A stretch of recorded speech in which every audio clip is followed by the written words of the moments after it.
시청자 여러분 안녕하십니까? BOA 모닝뉴스입니다.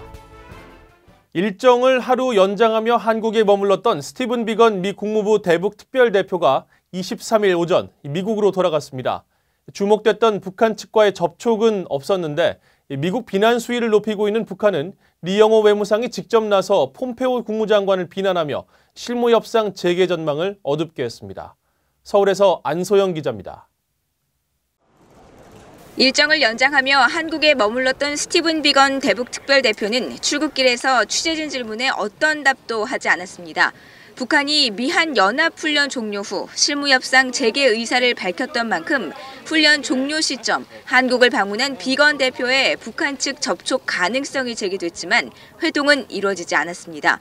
오히려 북한은 비건 대표 방문 기간 미국을 직접 비난한 데 이어 23일에는 리용호 외무상이 담화를 통해 폼페오 국무장관은 미국 외교의 독초라며 노골적으로 비난했습니다.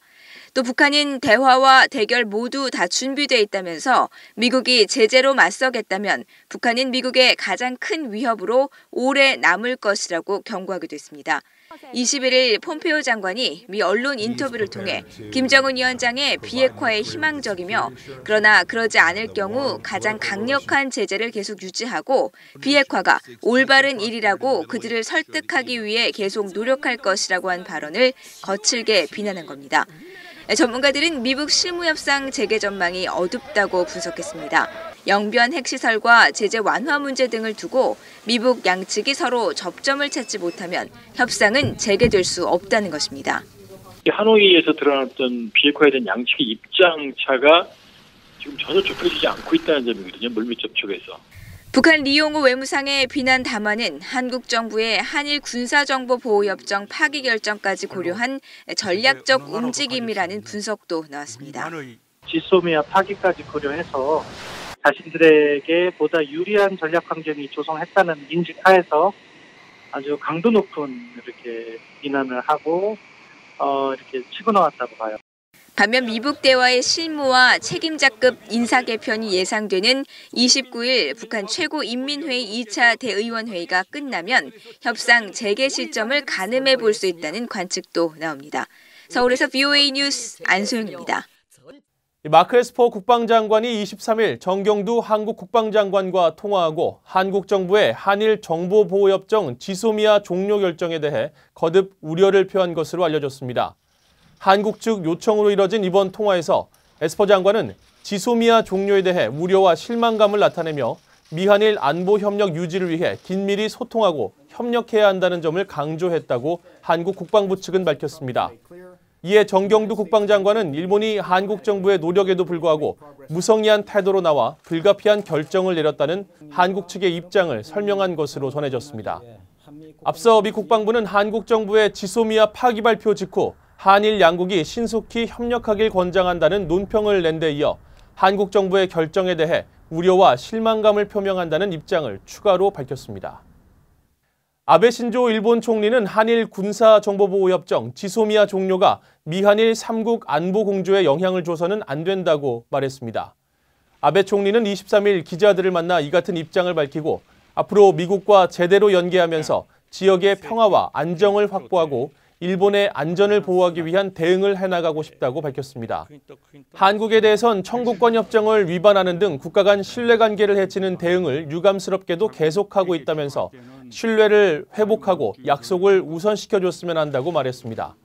한편 중국 외교부 경상대변인은 정례 브리핑에서 군사안보 협력을 개시하거나 중지하는 것은 주권국가의 자주적 권리라면서 한국의 이번 결정이 지역의 평화와 안정, 한반도 평화 프로세스 추진에 도움이 돼야 한다며 제3자의 이익을 해치지 말아야 한다고 밝혔습니다. 한일 군사정보협정 중단 결정을 놓고 미국의 전직 외교안보 고위관리들은 매우 비판적입니다. 사실상의 미한일 삼각공조 탈퇴라며 한국 정부를 비판했고 앞으로 북한뿐 아니라 중국, 러시아의 분열 전략이 더 심화될 것으로 분석했습니다. 김동현 기자가 취재했습니다. 에반스 리비어 전 국무부 동아태 담당 수석 부차관보는 VOA에 이번 한국 정부의 결정은 일방적이라면서 한국은 삼각공조체제에서 사실상 탈퇴를 선언한 것이라고 비판했습니다. 특히 워싱턴에서는 한국 정부가 북한과 중국에 큰 선물을 줬다고 의심할 수 있다고 지적했습니다. And the fact that the South Korean government did this immediately in the aftermath of a Chinese-hosted trilateral dialogue in Beijing is going to raise all sorts of suspicions and hackles.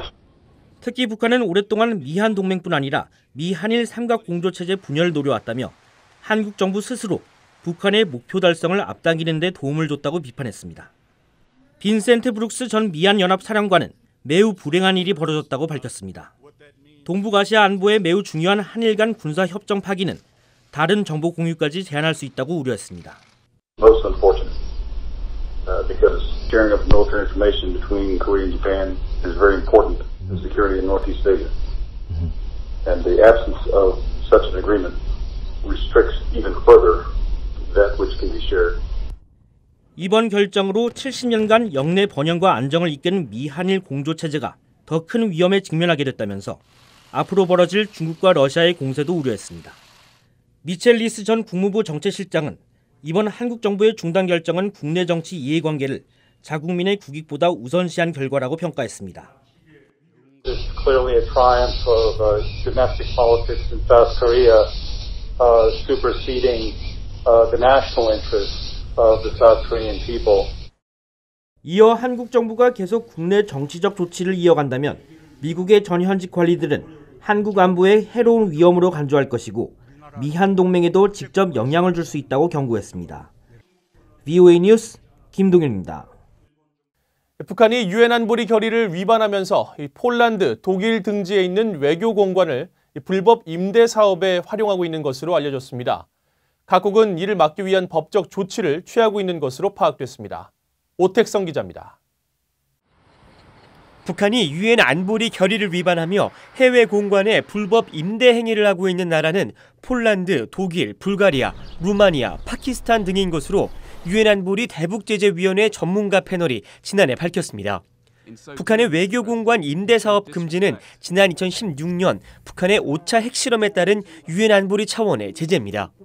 당시 안보리는 결의 23215를 통해 북한 소유 해외 공간에 외교 또는 영사활동 이외 사용을 금지한다고 결정했습니다. 폴란드 외교부는 22일 VOA에 보낸 이메일 답변을 통해 바르샤바 주재 북한 대사관 부지에 불법 임대를 중단시키기 위한 조치를 취해왔으며 현재 결과가 나타나고 있다고 밝혔습니다. 폴란드 사업체에 북한 대사관 부지의 상업 목적 사용은 국제법 위반이라는 서한을 보냈고 그 결과 많은 업체들이 임대 계약 종료를 통보했다는 겁니다. 폴란드 외교부는 그러면서 다음 단계에 어떤 조치를 취할 수 있을지 계속 감시하고 분석할 것이라고 말했습니다. 독일도 VOA에 북한의 외교부지 임대 근절을 위해 노력하고 있다고 밝혔습니다. 독일은 특히 시티호스텔 분쟁을 설명했습니다. 지난해 북한 당국이 외교 공간을 임대해 숙박 사업을 하고 있는 시티호스텔 측과의 계약 만료를 통보했지만 북한이 아직 재판 비용을 내지 않아 해당 업체의 영업이 계속되고 있다는 겁니다. 독일 외교부는 그러면서 법 시행은 독일의 이익이며 해당 업체에 대한 법적 절차가 진행돼야 한다고 강조했습니다. 루마니아 외교부 역시 북한의 루마니아 내 외교시설 사용자금 조달을 제한하는 등 유엔과 EU의 대북 제재를 엄격히 시행하고 있다고 밝혔습니다. VOA 뉴스 오택성입니다. 북한과 러시아 당국이 러시아 연해주 지역을 기반으로 한 전자상거래 사이트 운영을 논의 중인 것으로 알려졌습니다. 연해주 현지 언론과 북한 전문 NK뉴스 등에 따르면 북러 양측은 20일 회담을 갖고 두 나라가 공동 추진하고 있는 전자상거래 사이트 개설을 논의한 것으로 전해졌습니다. 고려 EB라는 이름의 전자상거래 사이트는 북러 양국 간 첫 온라인 전자상거래 플랫폼 구축 사례로 개설되면 미술작품, 비단, 천연 화장품 등 대북제재 위반 품목이 아닌 북한산 상품을 러시아 내 개인과 법인에 판매할 계획입니다. 스위스와 한국, 러시아가 올해 유엔을 통한 대북 인도적 지원의 70% 이상을 제공한 것으로 나타났습니다. 유엔 인도주의 업무조정국은 23일 갱신한 대북 지원 현황 자료에서 전체 목표액 1억 2,034만 달러 가운데 16.7%인 2천만 달러를 모금했다고 밝혔습니다. 이 가운데 스위스가 600만 달러, 한국 450만 달러, 러시아가 400만 달러로 전체의 72.4%를 제공했습니다. 유엔은 자체 모금과 별도로 적십자 등 기타 모금액 435만 달러를 더해 총 대북 지원 모금액이 2,440만 달러라고 밝혔습니다. 이상으로 BOA 모닝 뉴스를 마칩니다. 시청해주신 여러분 고맙습니다.